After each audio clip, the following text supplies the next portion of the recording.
అందరికి నమస్కారం అండి. యాక్చువల్లీ నేను రీసెంట్‌గా 'అఖండ 2' మూవీ చూసాను. యాక్చువల్లీ మార్నింగ్ చూసాను. ఇప్పుడు పెట్టేస్తున్నాను రివ్యూ. ఈ మూవీలో మేజర్‌గా ప్లస్ పాయింట్స్ చెప్తాను ఫస్ట్ థింగ్. బాలయ్య బాబు గారి యాక్టింగ్ బావుందండి. బట్ ఇలా డ్యూయల్ రోల్ ఉంటుంది కదా! అఘోరా గెటప్‌ది బావుంటుంది. రిమైనింగ్ అంత స్టోరీ ఉండదు. ఏదో ఫార్మాలిటీకి పెట్టినట్టు పెట్టేశారు. ఫస్ట్‌ది బావుంటుంది. సో, అది ప్లస్ పాయింట్. తమన్ గారి మ్యూజిక్ చాలా బావుంది. చాలా బాగా అనిపించింది. బీజీఎం కూడా చాలా బాగా అనిపించింది. సో, ఇంతవరకే అండి. బట్ ఏంటంటే మనకు 'అఖండ 2'కు రైటింగ్ స్కోప్ చాలా ఉంది. బట్ ఎందుకో బోయపాటి గారు ఏం చేశారంటే కంప్లీట్‌గా యాక్షన్ ఎపిసోడ్స్ వీటిపైన ఫోకస్ పెట్టారు. నేను బాగా అబ్జర్వ్ చేశాను. ఈ మూవీలో మోర్ దాన్ 2½ అవర్స్ ఉంది.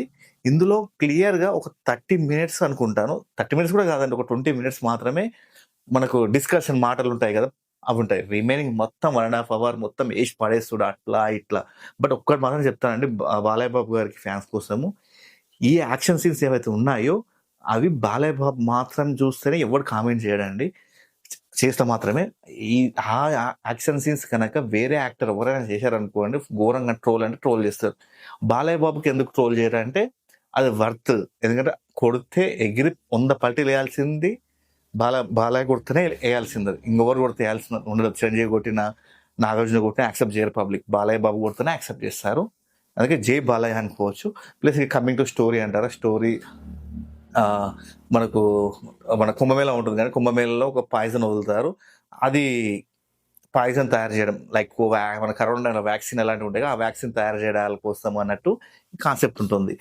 పెద్దగా చూడొచ్చా అంటే యాక్షన్ సీన్స్ బాలయ్యను ఒక ఎలివేషన్స్‌లో చూడాలనుకుంటే మాత్రం థియేటర్‌లో వెళ్లి చూడండి. లేదు అనుకుంటే మాత్రము పెద్దగా ఇంట్రెస్ట్ ఏం లేదండి. యాక్చువల్లీ మీరు 'అఖండ 2'కి 'అఖండ'కి కంపేర్ చేసుకుంటే 'అఖండ' చాలా చాలా బాగుందండి. 'అఖండ 2' అంత అనిపియలేదు. ఓవరాల్ నేను ఇచ్చే రేటింగ్ 2.5 అండి దీనికి. బట్ ఇది బాలయ్య బాబు గారి కోసం అని చెప్పి 2.5 ఇస్తున్నానండి. అది కూడా గుర్తుపెట్టుకోండి. ఓవరాల్‌గా ఓకే. సాంగ్స్ అంటారా? ఏదో ఒక్క సాంగ్, 2 సాంగ్స్ బాగున్నాయండి. మిగతా అంతా బ్యాక్‌గ్రౌండ్ మ్యూజిక్ లేసి పడేసారు మొత్తం తమన్ గారు. ఆహ్, బట్ ఇంకోటి ఇందులో స్పెషల్‌గా చెప్పాల్సింది విలన్ క్యారెక్టర్ అంత తొందరగా వస్తే తొందరగా అయిపోతది. సెకండ్ హాఫ్‌లోనే వస్తాడు అతను మెయిన్ విలన్. వితిన్ ఒక 20 నిమిషాల లోపల క్లోజ్ అంతే ఇగ. మిగతా మొత్తం బాగా లాగిర్రండి. ఇలా కలిసి సినిమా ఏదో తొందరగా కంప్లీట్ చేయాలనుకుంటారో ఏం కదా ఫైనాన్స్ ప్రాబ్లమ్స్ వల్ల అర్థం కావట్లేదు. బాగా లాగిర్రు. ఎటు కాకుండా చేసిర్రు సినిమాని. బట్ సినిమా మాత్రం కలెక్షన్స్ 100% కొడుతుందండి. ఎందుకంటే జై బాలయ్య కాబట్టి 100% కొడుతుంది. 100% లాస్ ఉండదు. యావరేజ్ టాకే. బట్ సాటిస్ఫై కాలేదండి. అక్కడ కంపేర్ టు 'అఖండ' అంతే. Thank you.